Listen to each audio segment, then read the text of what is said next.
She smirked. I deserve to explore my options before I settle. I said, then go explore. I won't be here when you're done. I blocked her that night. 6 months later, she's sending screenshots of her lonely nights. Hey viewers, before we move on to the video, please make sure to subscribe to the channel and hit the like button if you want to see more stories like this. Thanks. I'm Mark, 28, a software developer who thought I had it figured out. 4 years with Lauren felt like a solid investment. Late nights debugging her dreams, not just my code.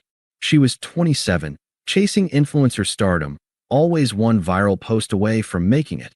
I believed in her, even when it meant skipping my own plans. I'd shelled out for her camera gear, spent weekends editing her videos, even passed on a promotion last year because the travel would have clashed with her content schedule. She'd kiss my cheek, call me her rock. I thought that meant something. Looking back, the signs were there early. Our first year together, I'd surprise her with little things, a new lens for her camera, tickets to a content creator conference. She'd beam, post about the best boyfriend ever. But as her follower count grew, so did her distance. She'd cancel our dates for last-minute shoots, leaving me alone with takeout and Netflix. I'd brush it off, telling myself it was temporary, that once she hit her goals, we'd have more time. One memory sticks out, our 3rd anniversary. I'd planned a weekend getaway to a cabin in the hills, complete with hiking trails I knew she'd love for her photos. But 2 days before, she backed out. Ryan invited me to collab on a fitness series, she said, eyes glued to her phone. Ryan, the name that kept popping up, a fitness influencer with chiseled abs and a feed full of adventure. It's a big opportunity, Mark. You understand, right? I did, or pretended to. I went alone, staring at the empty passenger seat, wondering when I'd become the backup plan. But cracks started showing more obviously in recent months. She'd scroll through her phone at dinner, laughing at messages I wasn't privy to. Just networking, she'd say, waving me off. I'd catch her smiling at comments from guys with verified badges, fitness influencers, travel vloggers, the kind with 6-packs and sponsored posts. I'd ask, everything okay? She'd roll her eyes. You're so paranoid, Mark. I wasn't, but I felt it, the slow drip of being compared, measured, and found wanting. She'd make offhand comments. Ryan's traveling to Bali next month. Imagine the content. Or, you should work out more. It'd spice things up. It came to a head one night at our apartment. I'd cooked dinner, nothing fancy, just pasta and wine, hoping to reconnect. She barely touched her plate, her phone buzzing like a third guest. I tried to keep it light. You're glued to that thing lately, I said, half smiling. She didn't look up. It's work, Mark. You wouldn't get it. Try me, I said, setting down my fork. What's so important? She sighed, like I was exhausting her, and finally met my eyes. Her smirk hit me like a slap. I deserve to explore my options before I settle for someone predictable like you. The air sucked out of the room. I leaned back, heart pounding, but kept my voice steady. Options? What's that supposed to mean? She shrugged, twirling her wine glass. I'm young, Mark. I've got followers now, opportunities. Ryan, you know, the fitness guy, he gets it. He's got a vibe, a life. He's going places. Her eyes lit up, like she was already halfway out the door. Ryan, I repeated, piecing it together. The guy she'd been DMing, liking every post, laughing about at 2 a.m. So, what? I'm just the guy who pays for your lights while you explore him? Her smirk widened, like she'd won something. Don't make it dramatic. You're stable, sure, but stable's not enough. I need more. Excitement, adventure. You're comfortable. And comfortable isn't cutting it anymore. I wanted to argue, to list every sacrifice. Nights I'd stayed up editing her reels, the hiking trip I canceled to fund her latest photo shoot, the times I'd hyped her up when her views dipped. But her words burned. Predictable, not enough. I swallowed the hurt, kept my face neutral. If you need more, Lauren, go find it. Her laugh was sharp. Oh, I will. Watch me soar. That night, the apartment felt like a crime scene. Lauren was in our bedroom, packing a bag, still on her phone, probably texting Ryan. I stood in the living room, staring at the couch we'd picked out together, the one I'd slept on when she'd needed space. My chest ached, but I wasn't going to beg. I'd seen enough Reddit threads to know how that played out. Desperate pleas leading to more humiliation. She came out, duffel slung over her shoulder, her expression a mix of pity and arrogance. "I'm staying with a friend for a bit," she said, like it was a casual sleepover. "This isn't cheating, Mark. It's just, I'm evolving. You're holding me back." "Evolving?" I echoed, arms crossed. "That's what you call sneaking around with Ryan?" She rolled her eyes. "You're so stuck in your little world. Ryan's building something, brand deals, collabs. He sees my potential. You just see this." She gestured at the apartment, like our life was a prison. "I need someone who pushes me, not someone who's content with coding all day and takeout nights." "Pushes you? I've been your biggest supporter," I said, voice steady despite the knot in my gut. "Who edited your first viral video? Who believed in you when no one else did?" She waved a hand dismissively. "That was then. Now, I'm ready for more. Ryan's got connections, real ones. He's not afraid to take risks." I wanted to yell, to throw every sacrifice in her face. The weekends I'd spent learning video software just for her, the money I'd loaned her for ads that never paid off, the friends I'd introduced her to for networking. But I saw her for what she was, already gone, chasing a mirage. So I nodded, voice low. "Then go evolve, Lauren. Explore your options. But I won't be here when you're done." She laughed, like I'd told a joke. "You'll miss me, Mark. You'll see. No one else will put up with your routine." She grabbed her keys and walked out, the door clicking shut like a full stop. I didn't sleep. The silence was deafening, echoing with her words. By 3 a.m., I'd blocked her on everything: phone, socials, email. I didn't want her texts, her apologies, or her smug updates. The next day, I found a new apartment, a small studio across town with a view of the hills. Movers came by the weekend.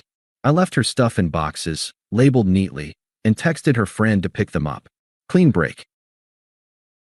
The weeks after were rough, a roller coaster of doubt and clarity. I'd catch myself wondering if I was too boring, too safe.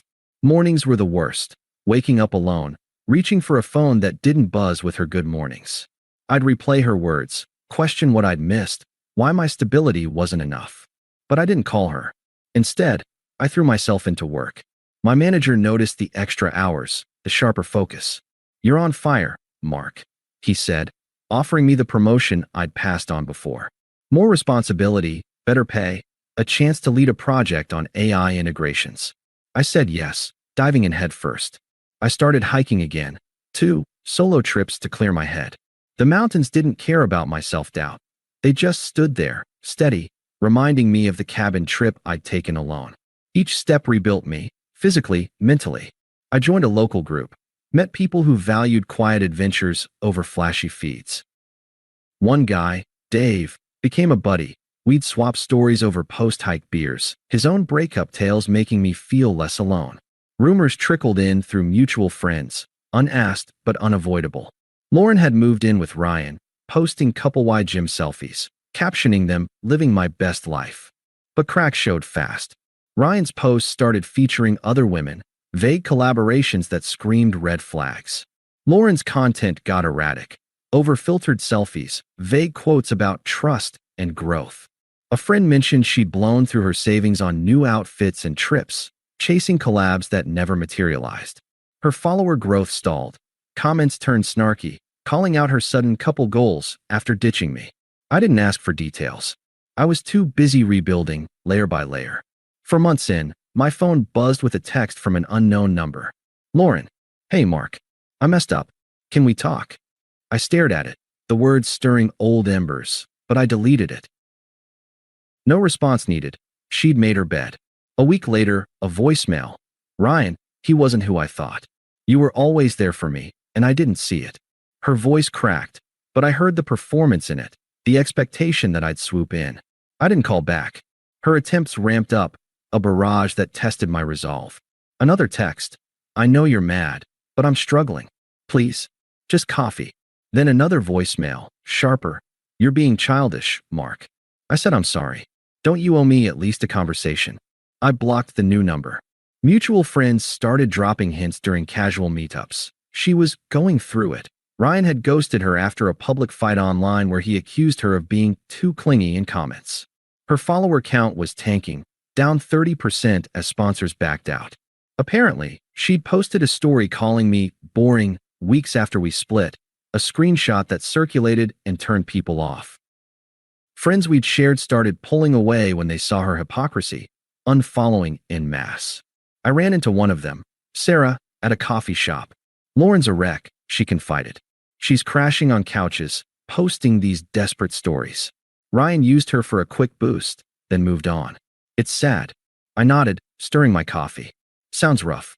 But inside, it felt like quiet justice. Not glee, just validation that I'd dodged worse. 5 months post-breakup, I was leaving my office when I saw her in the lobby, her friend Jess in tow. Lauren looked frazzled, hair messy, eyes red from what looked like lack of sleep. Jess glared at me like I'd stolen something precious.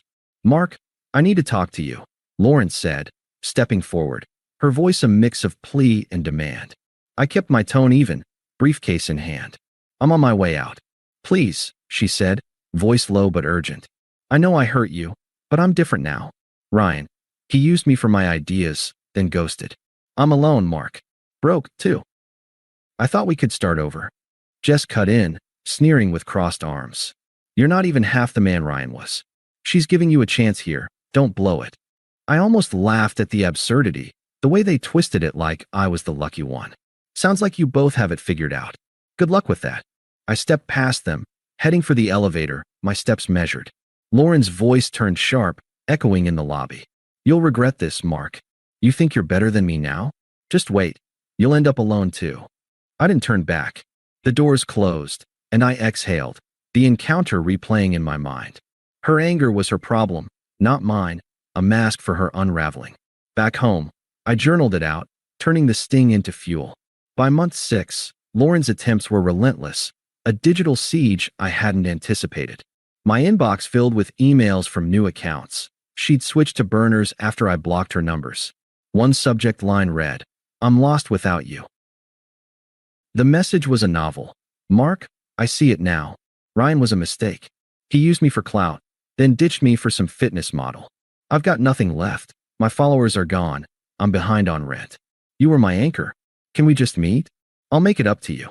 Attached were screenshots of her dwindling bank balance and empty DMs, as if proof of her misery would sway me. I deleted it without replying. Then came more screenshots, her social media stories, captioned "lonely nights," with sad emojis and vague pleas for real connections, sent as if I'd care. I didn't. They just highlighted her desperation. Her family got involved, adding layers to the pressure. Her sister, Amy, left a voicemail. "Lauren's in a bad place, Mark. You're being cruel by ignoring her. She needs you. Family sticks together, right?" I blocked Amy, too, shaking my head at the entitlement. Then Jess, her friend from the office ambush, DM'd me on a work-linked platform. "You're heartless. She's crying every night because of you. Step up and be a man." I archived the message, reporting it as spam. Their toxicity matched Lauren's, demanding I fix her mess while insulting me, as if guilting me would work. It didn't. It only solidified my boundaries. A coworker, Sam, pulled me aside at lunch one day. "Lauren's been asking about you through the grapevine. Says she wants to make things right. She's telling everyone you're dodging her because you're bitter." I shrugged, picking at my salad. "Let her talk. I'm not her therapist."